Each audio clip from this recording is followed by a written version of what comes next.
मैंने आज आम आसचे पंचलिंगेश्वर बुलिया को ये अर्ज किया है कि जो नजारे देखने लोग मीलों दूर आते हैं, जो नजारे देखने लोग मीलों दूर आते हैं, हम उसी नजारों के शहर में रहते हैं।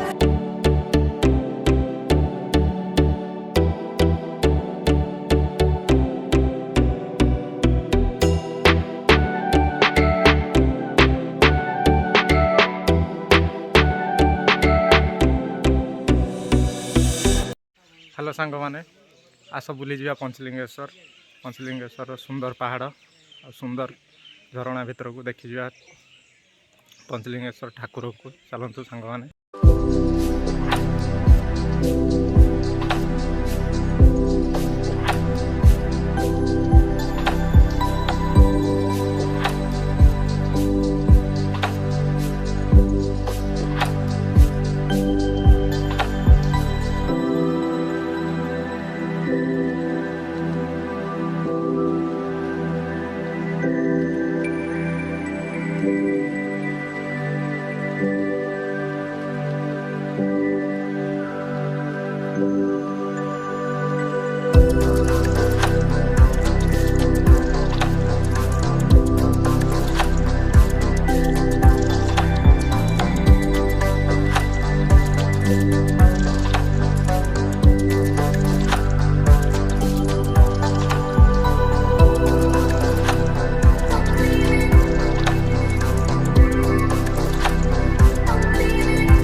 Hey, lain negara.